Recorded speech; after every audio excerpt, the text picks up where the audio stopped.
राधे राधे भक्तजनों। आज मैं आपको शनिवार के व्रत की विधि और उसकी कथा सुनाऊंगी।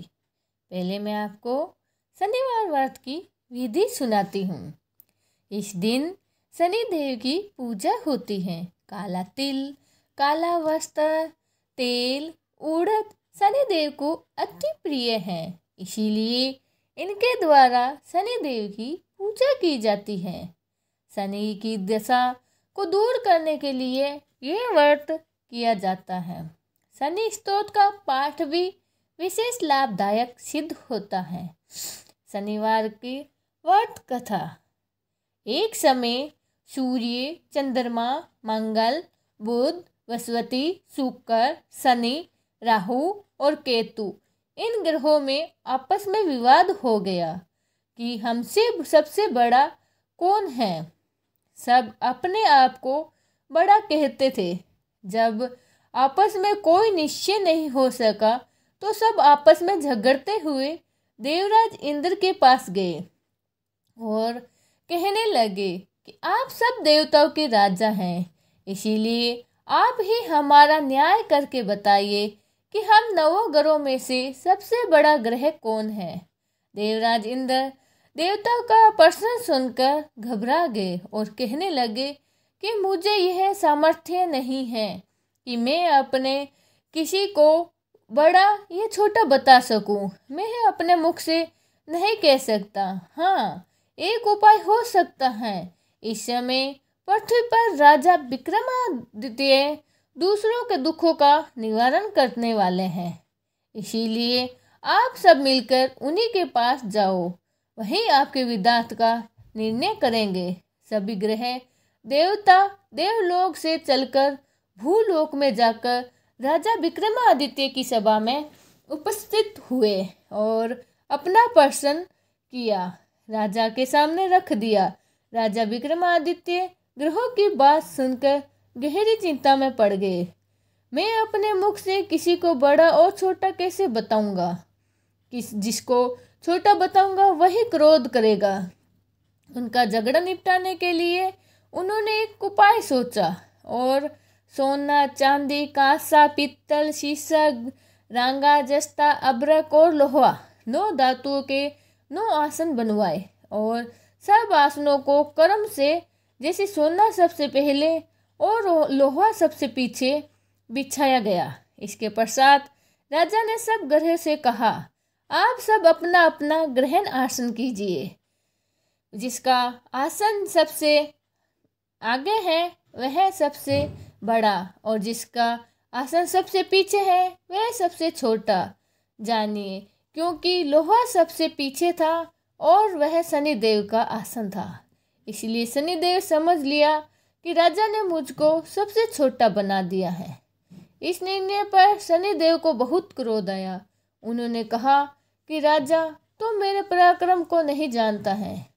सूर्य एक राशि पर 1 महीना, चंद्रमा 2.25 दिन, मंगल 1.5 महीना, बृहस्पति 13 महीने, बुध और शुक्र 1-1 महीने विचरण करते हैं, परंतु मैं एक राशि पर 2.5 वर्ष से लेकर 7.5 वर्ष तक रहता हूँ। बड़े बड़े देवता को भी मैंने भीषण दुख दिए हैं। राजन सुनो, श्री रामचंद्र जी को मैंने 7.5 आई तो उन्हें वनवास हो गया। रावण पर आई तो राम ने वानरों की सेना लंका पर चढ़ा दी और रावण के कुल का नाश हो गया। हे राजन, अब तुम सावधान रहना। तब राजा विक्रमादित्य ने कहा, जो कुछ भाग्य में होगा देखा जाएगा। परंतु बाद अन्य ग्रह तो प्रसन्न होकर अपने अपने स्थानों पर चले गए, परंतु शनिदेव क्रोध के साथ वहां से सीधा रहे। कुछ काल व्यतीत होने पर जब राजा विक्रमादित्य को 7.5 की दशा आई तो शनिदेव घोड़ों का सौदागर बनकर अनेक सुंदर घोड़ों के सहित राजा विक्रमादित्य की राजधानी में आए। जब राजा ने घोड़े सौदागर के आने की खबर सुनी तो अपने अश्वपाल को अच्छे अच्छे घोड़े खरीद के लाने की आज्ञा दे दी। अश्वपाल ऐसी अच्छी नस्ल घोड़े के देखकर और उनका मूल्य सुनकर चकित हो गए। तुरंत ही राजा को खबर दी। राजा विक्रमादित्य उन घोड़ों को देखने और एक अच्छा सा घोड़ा चुनकर सवारी के लिए उस पर चढ़ गए। राजा के पीठ पर चढ़ते ही घोड़ा तेजी से भागने लगा और घोड़ा बहुत दूर एक घने जंगल में जाकर राजा को छोड़कर अंतर्ध्यान हो गया। इसके बाद राजा विक्रमादित्य जंगल में अकेले भटकते फिरते रहे।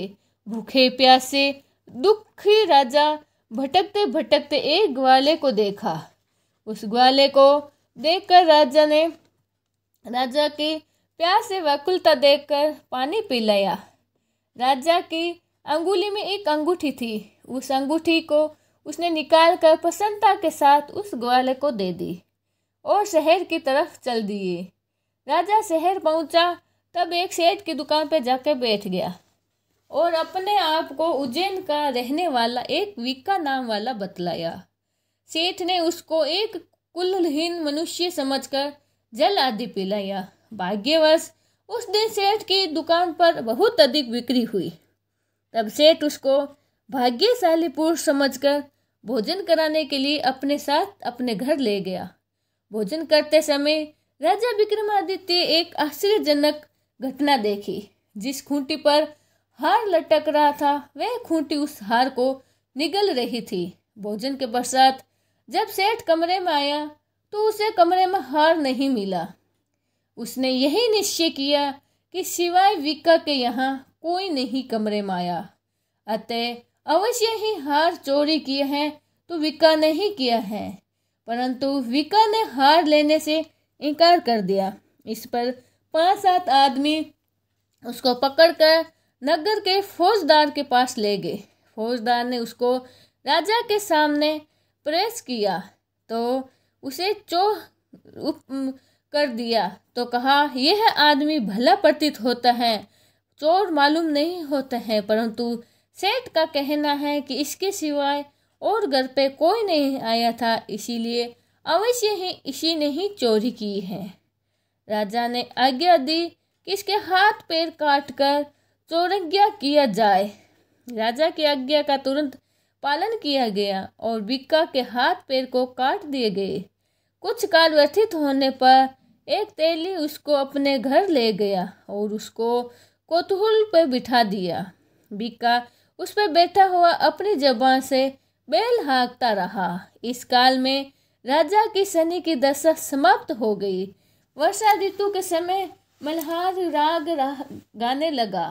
यह राग सुनकर उस शहर की राजा की कन्या मन भावी उस राग पर मोहित हो गई। राजकन्या ने राग गाने वाले की खबर लाने के लिए अपनी दासी को भेजा। दासी सारे शहर में घूमती रही। जब वह तेली के घर के निकट से निकली तब वो क्या देखती है कि तेली के घर से चौरंगिया राग गा रहा है। दासी ने लौटकर राजकुमारी से सब वृत्तांत सुना दिया। बस उसी क्षण राजकुमारी मन भावी ने अपने मन में यह प्रण कर लिया, चाहे कुछ भी हो जाए मैं इस चौरंगिया के साथ विवाह करूंगी। प्रातःकाल होते ही जब दासी ने राजकुमारी मन भावनी को जगाया न चाहा तो राजकुमारी अनशन व्रत लेकर बैठ गई। दासी ने रानी के पास जाकर राजकुमारी के न उठने का वृत्तांत कहा।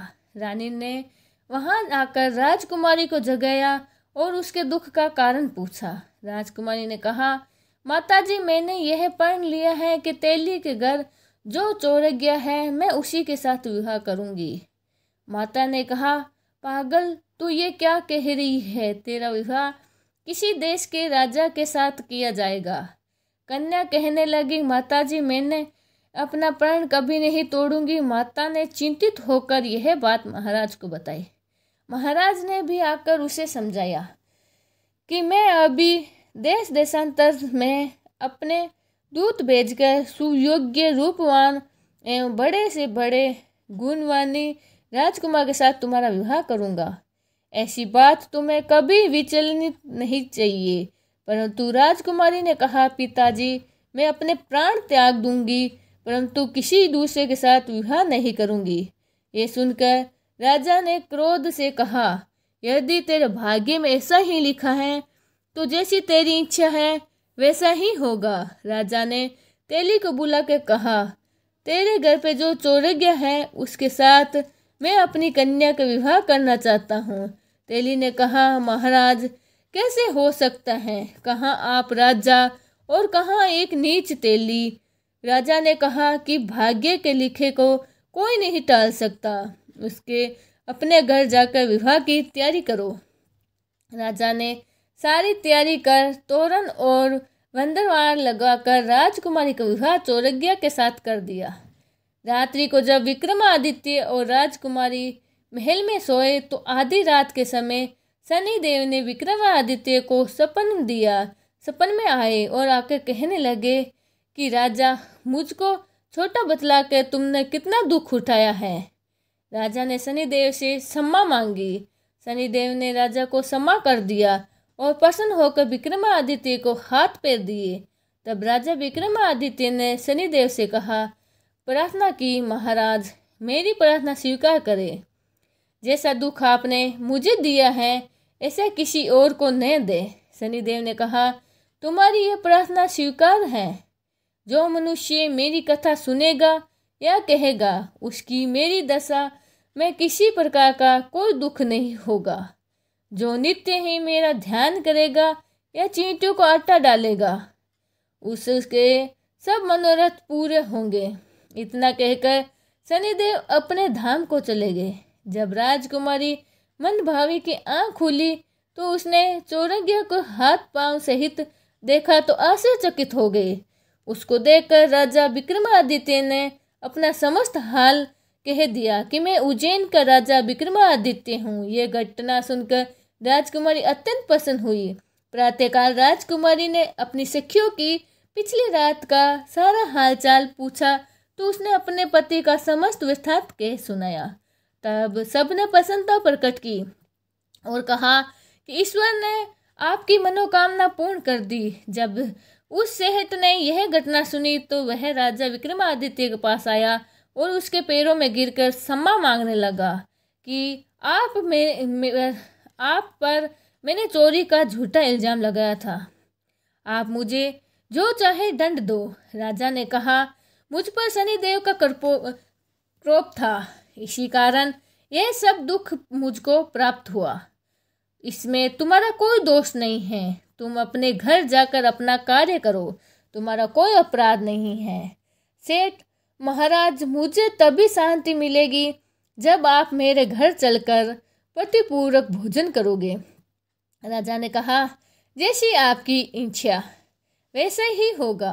सेठ ने अपने घर आकर अनेक प्रकार के सुंदर व्यंजन बनवाए और राजा विक्रमादित्य को प्रतिभोज दिया। उस समय राजा ने भोजन करते हुए एक अत्यंत आश्चर्यजनक घटना देखी और सबको दिखाई। जो खूंटी पहले हार निगल रही थी अब वो हार उगल रही है। जब भोजन समाप्त हो गया तो सेठ ने हाथ जोड़ के बहुत सी मोहरें राजा को भेंट कर दी और कहा, मेरी श्री कंवरी नामक की एक कन्या है, उसका आप पाणी ग्रहण करें। राजा विक्रमादित्य ने उसकी प्रार्थना स्वीकार कर ली। तब सेठ ने अपनी कन्या का विवाह राजा के साथ कर दिया और बहुत सा दान दहेज दे आदि दिया। कुछ दिन तक राजा उसी राज्य में निवास करने के पश्चात राजा विक्रमादित्य ने अपने ससुर राजा से कहा कि अब मेरी उज्जैन जाने की इच्छा है। कुछ दिन बाद विदा लेकर राजकुमारी मन भावनी सेठ की कन्या श्री कंवरी तथा दोनों जगह दहेज से प्राप्त करके अनेक दास दासी रथ और पालकी सहित राजा विक्रमादित्य उज्जैन की तरफ चले। जब शहर के निकट पहुँचे और पुराना वासियों ने राजा के आने का समाधान सुना तो उज्जैन की समस्त प्रजा अगवानी के लिए आई। प्रसन्नता से राजा अपने महल में पधारे। सारे नगर में भारी उत्सव मनाया गया और रात्रि में दीपमाला की गई। दूसरे दिन राजा ने अपने पूरे राज्य में यह घोषणा करा दी कि शनि देवता सब ग्रहों से सब प्रिय हैं। मैंने उनको छोटा बतलाया, इसी में मुझको यह दुख प्राप्त हुआ। इस कारण सारे राज्य में सदा शनिदेव की पूजा और कथा होने लगी। राजा और प्रजा अनेक प्रकार के सुख भोगती रही। जो कोई शनिदेव की इस कथा को पढ़ता है या सुनता है, शनिदेव की कृपा से उसके सब दुख दूर हो जाते हैं। व्रत के दिन शनिवार की कथा को अवश्य पढ़े। बोलो शनिदेव महाराज की जय हो।